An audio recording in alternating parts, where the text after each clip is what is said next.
नमस्कार। श्रीमती चंपाबेन वसंतभाई गजेरा, माध्यमिक शाला अमरेली। वीडियो द्वारा मैं अब 6 नंबर की इकाई है, इसके बारे में बात करेंगे। इस इकाई का नाम है मेरी बीमारी श्यामा नली। इसके लेखक का नाम है हरिवंश राय बच्चन। जन्म उसका 1907 में हुआ और उसका मृत्यु 2003 में हुआ।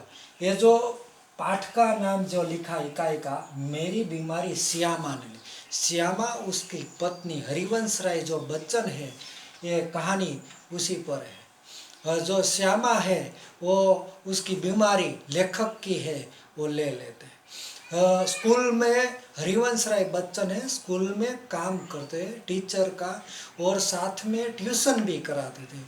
लेकिन इसमें एक बार ऐसा होता है कि थोड़े दिनों के बाद उसे बुखार हो जाता है। थोड़े दिन रहता है, 1 दिन, 7 दिन, 15 दिन, 20 दिन होता है, महीनों, 1 महीना जैसा हो जाता है। फिर ऐसे करके उसने डॉक्टर मुखर्जी से बताया तो उसको क्षय नाम का पहले बुखार, जैसे एक क्षय नाम का है जो उसे बहुत दर्द होता है। ऐसे धीमे धीमे से वो ज़्यादा उसे हो जाता है, और उसकी पत्नी है जो श्यामा उसे आश्वासन देती है, और आखिर में श्यामा रंग लाती है। और श्यामा की मेहनत से और देसी उपचार से जो हरिवंश राय बच्चन है वो ठीक हो जाते हैं, और उसकी पत्नी है उसका मृत्यु हो जाता है। अब हम बात करेंगे हिंदी साहित्य में हरिवंश राय बच्चन का नाम उनकी एकमात्र कृति से ही अमर हो गया। हालांकि विपुल मात्रा से साहित्य सर्जन हुआ है। विपुल, विपुल का मतलब होता है ज्यादा।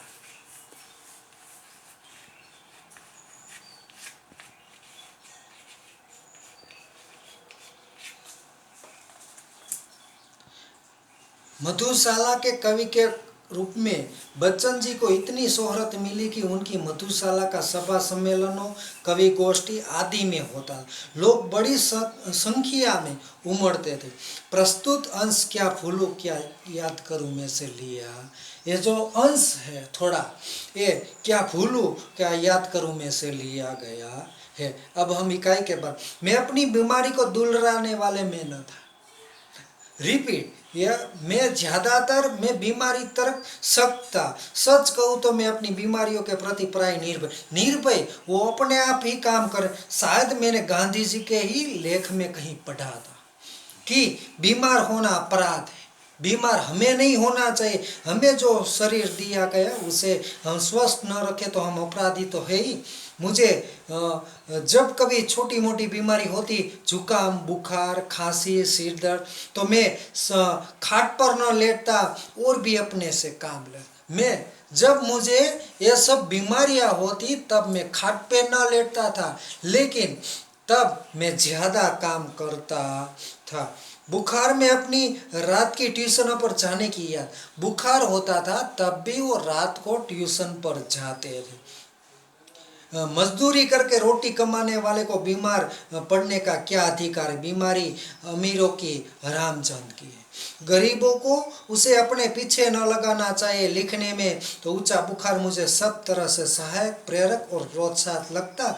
एक तरह की आग जिससे मेरी अनुभूतियों में ताप बना रहता, जिसमें गल पिघल कर मेरा हृदय तलता। एक तरह की भट्टी जो मेरे विचार भाव, कल्पनाओं को उबाल कर देगी। ये सब बुखार, ये सब मुझे बहुत उससे उत्साहित होता, और उस समय मैं ज़्यादातर काम करने लगता। जब मैं अपनी जवानी पर था, बीमारी मुझे पराजित न करती थी, मैं ही अपनी जिद से बीमारी को पराजित कर देता था। बुखार आखिर कितने दिन चलता। जब मैं जवान था तब मैं जिद करके बीमारी को पराजित कर देता, हरा देता, और बुखार कितने दिन चलता। विश्राम तिवारी कहा करते, मार के पीछे भूत भागे। मैंने अपने प्रयोग से सिद्ध किया था कि काम के पीछे भूत भागे, बुखार भागे। विश्राम तिवारी वो ऐसा कहते थे, मारो तो भूत भाग जाए, लेकिन मैंने ऐसा प्रयोग सिद्ध किया कि काम के पीछे बुखार है वो सब भाग जाते हैं। यह बुखार मामूली न था, ये जैसा तैसा बुखार नहीं है। इसका संबंध उस तूफान से था जो पिछले 9 महीनों से मुझे झकझोर कर रहा था और शांत होकर से पूर्व सबसे अधिक झटका मुझको दे गया। ये बुखार जैसा तैसा न था, पिछले 9 महीनों से मुझे झकझोर पकड़ के रखा था। स्कूल बंद था, ट्यूशनों पर मैं जाता था, उनकी आमदनी की मुझे जरूरत है। आमदनी, आमदनी का मतलब होता है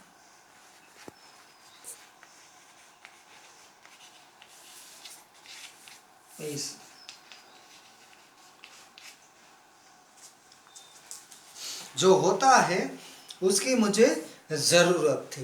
कर्ज सिर पर चढ़ गया था। किताब, जो वो किताब बनाकर बेचते थे, कर्ज सिर पर चढ़ा। बुखार 10 दिन चला, 20 दिन चला, महीना भर चला, 2 महीने चला, झूलाए आ गई। अब बुखार के साथ ट्यूशन पर ही जाना होता। झूलाए आ गई तो उसे ट्यूशन के साथ स्कूल में भी जाना पड़ता था।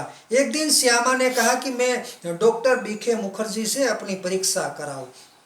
फिर एक दिन पत्नी श्यामा है, उसने कहा कि मैं डॉक्टर मुखर्जी है उसके पास में परीक्षा कराऊं।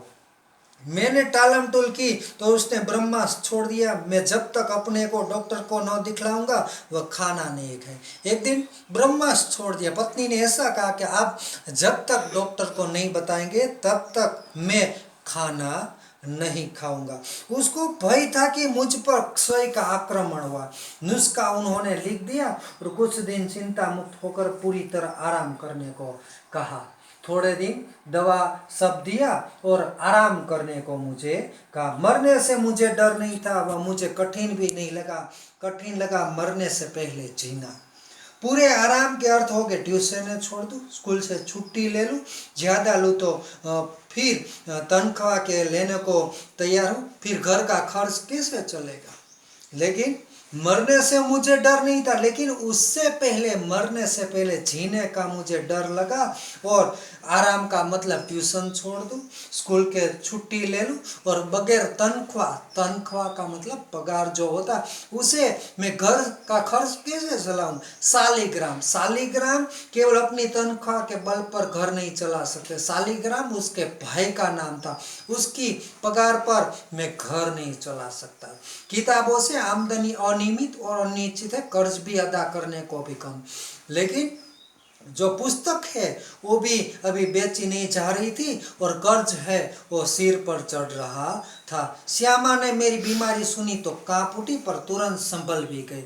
हंस, इस खबर से मेरे माता पिता को तो लकवा सा मार गया। पिताजी धैर्यवान व्यक्ति थे, उन्होंने मुझसे कहा घबराओ नहीं, हम घर बेचकर तुम्हारा इलाज। श्यामा ये मेरी बीमारी सुनकर कांप उठी और मेरे माता पिता से तो लकवा हो गया और उसने धीरज से कहा कि तुम्हें डरने की जरूरत नहीं, मैं घर बेचकर तुम्हारा इलाज कराऊंगा।